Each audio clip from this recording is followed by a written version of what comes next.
Good morning, Rabotai. Breakfast in the class is sponsored today in memory of Diane Azrak, Dina Bat Sarah, Aleh Shalom, sponsored by Frida and Adam Azrak, in memory of Adam's mother. Breakfast in the class is also sponsored in memory of Laszlo Grossman, Yitzhak Ben Has, Aleh Shalom, sponsored by his daughter Tracy Cohen. And finally, breakfast in the class is also today been sponsored the Refuah Shlema for Shemuel Ben Shoshana. Rabotai, I wanted to share with you a very interesting idea and perhaps something which maybe, I don't know, you've never thought of. I know that it wasn't something that came to me ever before I noticed it this year. So what a beautiful thing it is to be part of the study group of a Torah, where no matter how much we study and how much we learn, it always teaches us and reveals new wisdom, new elements of understanding.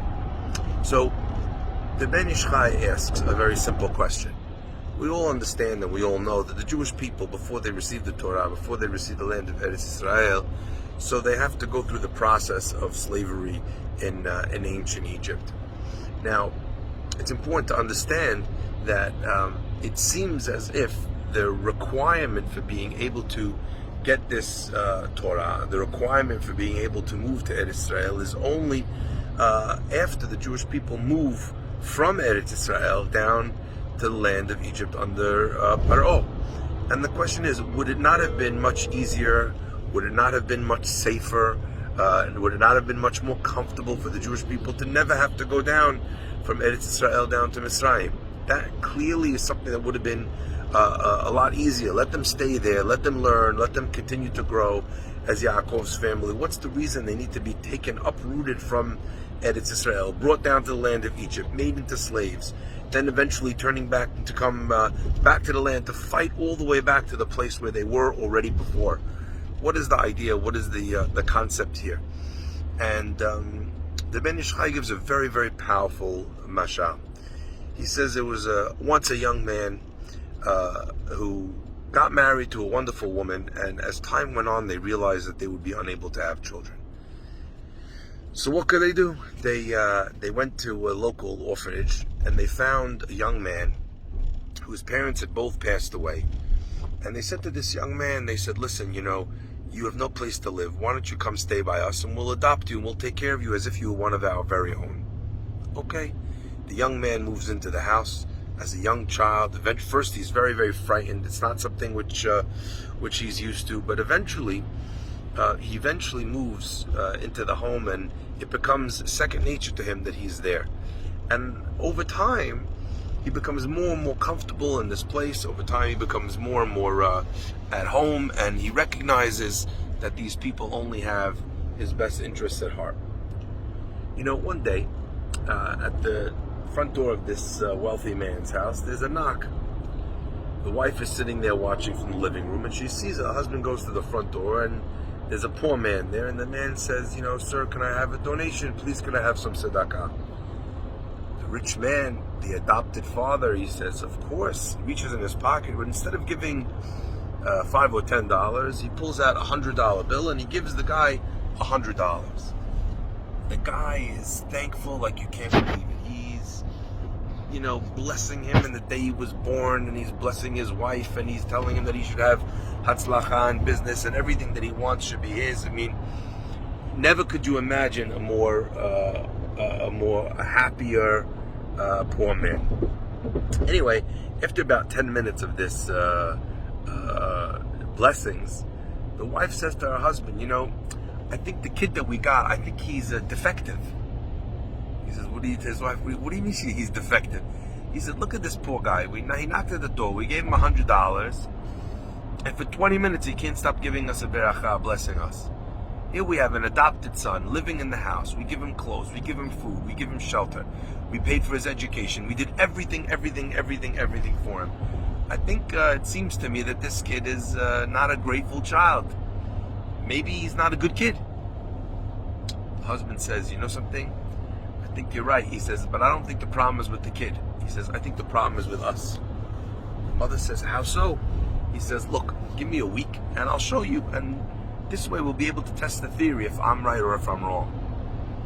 The man comes to his son, says, son, sit down here on the bed. He sits down next to him and he says, today you turned 17 years old, or 18, whatever. He goes, and we've sponsored you in every possible way. We've given you whatever you needed. We've paid for your education. You didn't lack for anything in this home. And the young man says, true. He says, well, now it's time, you're already an adult, for you to go out on your own, to make your own way. Go out to the world with all the resources that we've given you, with all of the education that you have. Get a job, support yourself. First the kid thinks it's a joke, but after a while he realizes his father's not joking. So he gets all of his stuff together, he bids goodbye to his adopted parents, and he goes out on the street. That night was a rude awakening for this young man who grew up, taking everything for granted. He didn't have any warm clothes, he didn't have any heat, there was no bed to sleep on, he slept on the street. He wakes up the next morning still wearing his very nice clothing, but now it's wrinkled and now it's dirty. He hasn't had dirty clothes for 10, 15 years. Somebody always took care of it. And he realizes he's got no money in his pocket. He needs to eat. So first things first, he goes to the local grocery, the store that he sees nearby. He says, listen, my parents have given me so much for so long. It's now time for me to take care of myself. Can I have a job? The grocer sees him every day. He says, are you kidding me? What do you mean? You come here all the time. You order stuff on the family's bill. I know you for so long. He says, look, this is what it is. This is the reality. The man says, listen, here, have a sandwich on me, please. Don't worry about it. He goes, if you need a job, if you need to do something, no problem. Come back to me. I could always find you a job, schlepping the boxes that people order back to their houses. The guy thinks, okay, what am I going to do? He'll put some money in my pocket. He takes the sandwich and he starts delivering boxes. But it's a very small amount of money, and people who saw him thought, this is the rich man's son. He doesn't need money. He's probably doing it like an internship or something to write on his resume. So nobody gives him any money. Slowly time goes by, a week, 2 weeks, 3 weeks. The kid's lost 15, 20 pounds already because he can only buy food when he has money. His clothing looks terrible. He smells. He hasn't been able to afford a place of his own, so he's been sleeping on the streets, from the top of the heap to the bottom of the pile. Anyway, after 2 full weeks go by, the husband says to his wife, he says, now we'll see if I'm right or if you're right. He tracks the boy down. He says, come to the house. Your mother and I want to talk to you. Anyway, comes to the house, knocks on the door, opens the door. The father says, listen, we've been thinking about it, and we decided whatever you had before, we're going to give you back now. We thought it's a crazy thing that we did to kind of send you out there without the proper training, without setting you up, without connections. We decided, maybe we'll wait a little while for that. We'll ease you into it when the time comes. But for right now, we're calling off the plans. The boy starts crying. And he hugs his father and he hugs his mother and he's kissing their feet. And he's telling them, he hasn't realized how much he had from them until these last 2 weeks. He appreciates socks. He appreciates underwear. He appreciates heat. He appreciates food. He appreciates a pillow. He appreciates an alarm clock in the morning. Every single thing in the house that he took for granted, now he appreciates and understands and values. And he can't stop thanking his parents, and he can't stop. Every time he sees them, he bursts into tears, and he hugs them, and he shows them how much love he has. The husband turns to his wife that night, and he says, was I right or were you right? Was our son defective? Was he someone who doesn't appreciate good? Is he someone who doesn't know how to say thank you? Or is he just someone that, like everyone else in this world, gets used to things? And once you get used to things, you stop seeing them. Am Yisrael lived in Eretz Yisrael as the children of Abraham, Yitzchak, and Yaakov, and they were royalty.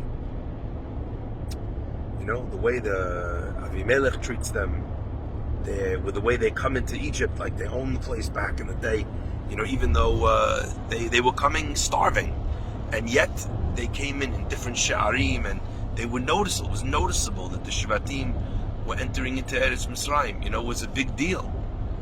I think a little bit of what goes on with the Jewish people is the story of the Ben Ish Chai, of the Mashal. It would have been much more comfortable for them to stay in Eretz Israel and get the Torah. It would have been much more comfortable for them to never move. It would have been much more comfortable. But being a Jewish person requires a person to have the level and understanding and faith that comes and is born out of a sense of gratitude for everything that you've been given, for everything that you are. And if that's the case, you couldn't just let them stay where they were. Because that same child 2 weeks later has Hakarat HaTov and understands everything that he's been given. You take Am Yisrael and they go all the way down to the bottom of the pit as slaves in Mitzrayim for 200 years. Then they come back and everything is a gift. That's how a person enters back into Eretz Israel, understanding that everything is a gift. That's how a person receives the Torah, understanding that every breath that we get by the grace of God is a present, and it's not something we've earned, and it's not something God owes us. It's a beracha and a present from Him that we could never repay, even in the tiniest amount. So I think there's a beautiful lesson over here, because exactly the story of the Ben Ish Chai is what happens with Moshe himself. Do you ever wonder, why did Moshe Rabbeinu, of all the Jewish people, why did he have to wind up in the house of Paro? Why did he have to be, all these things that happened to him? Wouldn't it have been easier if he just stayed in the yeshiva of Shevet Levi? If he just learned from Amram, the Gadol Hador, he became the biggest tzaddik, the biggest Talmid Chacham. Wouldn't that have been enough? And the answer is no, absolutely it wouldn't have. The mashal is that the Jew, Am Yisrael, had to be thrown out of their house to recognize the gift of a home, to recognize that feeling of connection with HaKadosh Baruch Hu. You need to feel far sometimes in order to truly appreciate feeling close. And if that's the case, so what Am Yisrael was going to experience was shown in a microcosm in their leader in Moshe, taken from a place, Shevet Levi, no slavery, no suffering, brought to the house of Paro, made into the prince of Egypt. 10 minutes later, his morality is tested. He sees his brother being beaten. He stands up for him, even though it's going to cost him dearly. He's driven into Galut. He becomes a slave himself, locked up in prison in the basement of Yitro. Eventually marries Tzipporah, comes back again. I mean, it's an amazing thing. The story of the Jewish people is the story of Moshe. The ability to come back to your people and appreciate every Jew. To come back and appreciate when you're not home, even the brother that you don't like, you come back, you give him a hug. Because all the things that set you apart from them, you start to fade away when you don't spend time together, and you're able to focus only on the positive elements of his character. So Moshe Rabbeinu takes a hiatus. He leaves Egypt, goes to Midian, and until he eventually comes back, and he's able to empathize with and connect with every single Jew. If you're a slave, Moshe Rabbeinu understands you. He wouldn't have if he'd have stayed as a Levi in Egypt. He wouldn't have. He would not have been able to understand. He might have sympathized, but he couldn't empathize. If you were a wealthy Jew or a wealthy person, Moshe Rabbeinu was able to connect to you because he grew up in the house of Paro. And you know what? Rich people and poor people both have their tests. And sometimes the challenges facing a poor person and the challenges facing a rich person are run very, very deep. I always say this, you grow up very wealthy. You fall in love and you wonder if the person loves you for you or they love you for your money. Is that not a very challenging thing? Is that not a test that a person who grows up poor never actually has to experience? So maybe, they have to hustle more for their money, but they know that when they experience love, it's true, it's genuine. When they experience friendship, it's not agenda-driven. There's so many different things that people coming from different backgrounds feel differently. Moshe was part of the pack, but outside the pack. He was someone who understood what it felt like to be challenged when they called into question whether or not he was allowed to marry Tzipporah.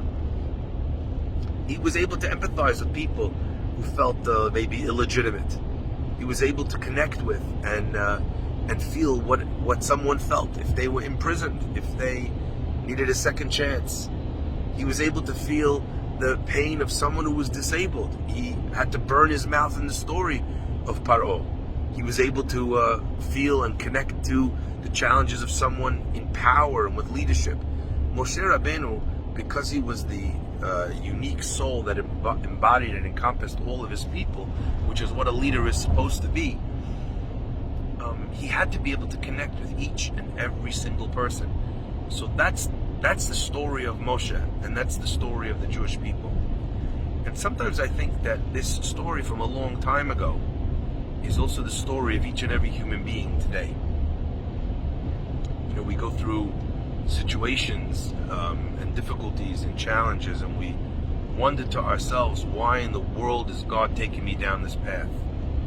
And I think sometimes, especially so, where the path that we went down just seems like it was entirely unnecessary.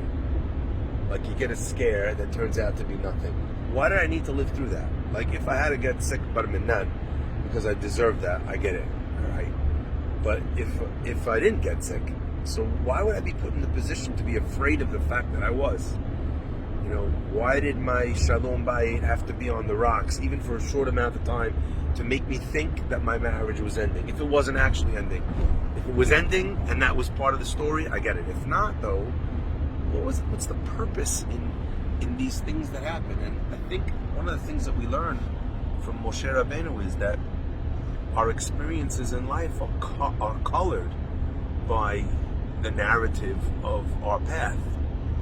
And because that's the case, so it may not have been comfortable for the Jewish people to leave and come back. It may not have been easy for the Jewish people to leave and come back, but it was the only way. The only way that Am Yisrael could be an Or LaGoyim. The only way that Moshe Rabbeinu could be a leader to the people. And perhaps the only way that you can be the parent that you need to be. The only way that you can be the child that you need to be, or the friend that you need to be in life, is for you to have gone through that experience, so that when someone comes to you and they tell you with a broken heart about how you could never understand, you could say to them, I don't know your pain, but I think I understand. I had to deal with this, and what saved me back then was this bit of wisdom that I learned, or this habit that I started practicing, or this midah that I worked on. And I think sometimes the only people who go through something can listen to is someone who they feel actually understands where they are because of where they've been. So write down in a little notebook when you go through something. Write down what you learned. Write down what you experienced and how you grew. And then wait. And you will see that the time will rebound back, will boomerang back, and suddenly your knowledge in that area, your experience in that area, is an incredibly valuable tool to have. I'm reminded over and over and over and over of the words of Yosef HaSadik when he says, Lo atem shelachtem oti hena. You didn't send me here. You know who sent me here? God sent me here. Why? Ki lemechya shelachani. God sent me here for sustenance. There was a famine at the time, and they needed food, and now Yosef could provide food. And I think that sometimes we get sent to places so that we can become sources of mechya, of life. We can become lifelines to people around us who needed someone who understood exactly what they needed.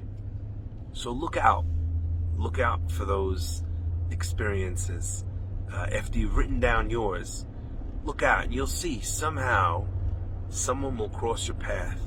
Someone usually that you love and that you care about, will cross your path, and you'll be able to dig into your pocket and say, "Oh my gosh, you know, I was a counselor in camp for many, many years, and almost invariably every single summer there would be one kid who would give you an Epi-Pen. An Epi-Pen is epinephrine. It's something that's used when the child goes into anaphylactic shock or is potentially going into anaphylactic shock because they're allergic to peanuts or God knows what, or cashews, or I don't know what, or bee stings, you know. And you carry this little pen in your pocket the whole summer. From the minute, you know, you go out, in the beginning, the first day, you go to baseball, you go play a game, you got it in your pocket. And it's with you, morning, noon, and night. Shabbat, Sunday, Monday, Tuesday, Wednesday, Thursday, Friday. The whole week, 24/7, you carry it around. And you know what? And you hope you never use it. But oftentimes, there is that moment when suddenly the emergency pops up, and having it in your pocket means that you saved that person's life. This experience is like an Epi-Pen. Maybe not for yours, maybe not for your children, but for someone that you care about. And if you are paying attention, you just might get the chance to save a life. Zakh Baruch.